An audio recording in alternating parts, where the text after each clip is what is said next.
ఓం లక్ష్మీ నరసింహాయ నమః. సుప్రసిద్ధ పంచనరసింహ క్షేత్రమైన యాదాద్రి శ్రీ లక్ష్మీ నరసింహస్వామి దేవాలయానికి తెలంగాణ రాష్ట్రంలోనే ప్రథమంగా స్వర్ణ గోపురాన్ని ఏర్పాట్లు చేస్తున్నారు. ఫిబ్రవరి 19 నుండి 23 వరకు స్వర్ణ విమాన గోపురానికి మహాకుంభ సంప్రోక్షణ జరుగుతుందని దేవస్థానం కార్యనిర్వహణాధికారి భాస్కర్రావు వివరించారు. శ్రీ లక్ష్మీనరసింహస్వామి యాదగిరిగుట్ట దేవస్థానం దివ్య విమాన గోపురం బంగారు తాపడం పనులు పూర్తయినాయి. దాన్ని 19 నుంచి 23 వరకు కుంభ సంప్రోక్షణ జరుగుద్ది. దీనిలో భాగంగా 5 రోజులు యజ్ఞయాగాదులు జరుగుతాయి. ఆ తర్వాత 23వ తారీఖు నాడు ఉదయం 11:54 స్వామివారి దివ్య విమాన గోపురానికి సంప్రోక్షణ జరిపేసి స్వామివారికి అంకితమిస్తారు. దీనికి సంబంధించి మొత్తం 65 కేజీల 84 గ్రాముల బంగారం ఉపయోగించాం. ఇది వివిధ రూపాల్లో వచ్చింది. కొంత విరాళాల ద్వారా ఒక 10 కేజీల 500 గ్రాములు వచ్చింది. దేవస్థానానికి ఉన్న గోల్డ్ బాండ్స్ విత్డ్రాతోటి ఒక 3 కేజీల 180 గ్రాములు, దేవస్థానం ఉన్న గోల్డ్ అంటే హుండీల్లో వేసిన మిశ్రమ బంగారం కానివ్వండి, ప్యూర్ గోల్డ్ అది 12 కేజీల 700 గ్రాములు ఉంది. అదేవిధంగా వెండిని బంగారంగా మార్చడంతో ఒక 8 కేజీల 622 వచ్చింది.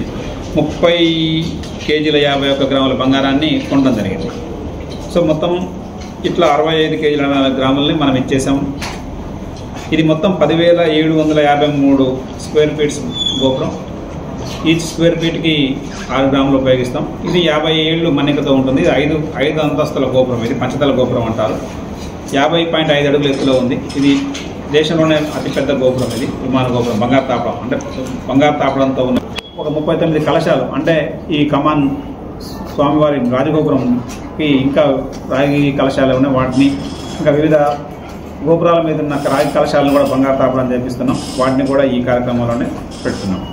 దీనికి సంబంధించి జిల్లా కలెక్టర్ గారు, కమిషనర్ గారు ఆదేశాలతోటి ఏర్పాట్లు, భోజన ఏర్పాట్లు కానివ్వండి, ఈ ఉత్సవానికి హాజరయ్యే అతిథులకి ఎలా మర్యాదలు చేయాలి, అదేవిధంగా స్వామివారి ఈ గోపురం ఏర్పాటుకి అన్వేలింగ్ ఎలా చేస్తారు, ఇవన్నీ కూడా రెగ్యులర్గా మానిటర్ చేస్తున్నాం.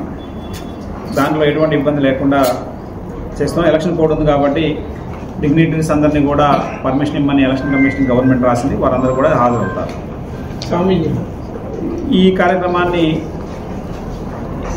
మన దేవస్థానంలో మొట్టమొదటిసారిగా ఈ దేవస్థానం వానమామల పీఠానికి సంబంధించింది. పాంచరాత్ర ఆగమం ప్రకారం జరిగింది. ఆ పీఠానికి అధిపతి అయిన శ్రీ శ్రీ పరమహంస మధురకవి వానమామలై రామానుజీయ స్వామి గారు ఈ 5 రోజులు ప్రత్యక్షంగా ఉండి ఈ కార్యక్రమాన్ని పర్యవేక్షిస్తారు. ఆయన పర్యవేక్షణలోనే ఈ కార్యక్రమం మా పెద్దయ్య గారు, కాండూరయ్య గారు అందరూ కలిసి చేస్తారు. సామాన్య భక్తులందరూ పాల్గొనండి. ఈ కాలంలో మనం ఉండటం మన అదృష్టం. ఈ బంగారు గోపురాన్ని స్వామివారికి అంకితం ఇచ్చే ఈ కాలంలో మనం అందరం ఉన్నాం. తెలంగాణలో కూడా ఇది మొట్టమొదటి దేవస్థానం, బంగారు గోపురం కలిగిన దేవస్థానం అవుతుంది. ఇది ఇంత మంచి కార్యక్రమంలో పాల్గొనండి.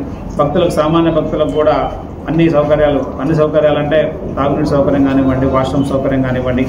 ఆ రోజు 1,00,000 మందికి పులిహోర ఉచితంగా ఇవ్వాలని దేవస్థానం ప్రభుత్వానికి అనుమతి రాస్తే ప్రభుత్వం అనుమతించింది. దాన్ని కూడా దీంట్లో చేస్తున్నాం. అదేవిధంగా ఈ 5 రోజులు 2,000 మందికి ప్రతినిత్యం అన్నదానం కింద చేస్తారు. దాంట్లో కూడా భక్తులు పార్టిసిపేట్ కావచ్చు. ఈ కార్యక్రమాన్ని ప్రత్యక్షంగా చూడడానికి అనుభవం లేని వాళ్ళకి దేవస్థానం ఆవరణలోనే ఎల్సీడీలు పెట్టి, అదేవిధంగా పట్టణంలో కూడా బస్టాండ్లో, టోల్ గేట్ దగ్గర అన్ని ప్రాంతాలు ఎక్కడెక్కడైతే భక్తులు ఎక్కువ ఉంటారో అక్కడ ఈ ఎల్సీడీలు పెట్టి దాన్ని లైవ్ ఇవ్వడానికి కూడా ప్రయత్నం చేస్తున్నాం. అదేవిధంగా ఈ 19 నుంచి 23 మధ్యలో మధ్యాహ్నం 1 గంట వరకు సువర్ణ పుష్పాలంకరణ పూజ రద్దు జరిగింది. నిత్య కళ్యాణాలు ఒక 23వ తారీఖు నాడు మాత్రమే రద్దు చేశాం. మిగతా రోజుల్లో జరుగుతాయి. అదేవిధంగా 23వ తారీఖు నాడు బ్రేక్ కూడా మార్నింగ్ బ్రేక్ తీసేసాం. ఓం లక్ష్మీ నరసింహాయ నమః. ఓం లక్ష్మీ నరసింహాయ నమః.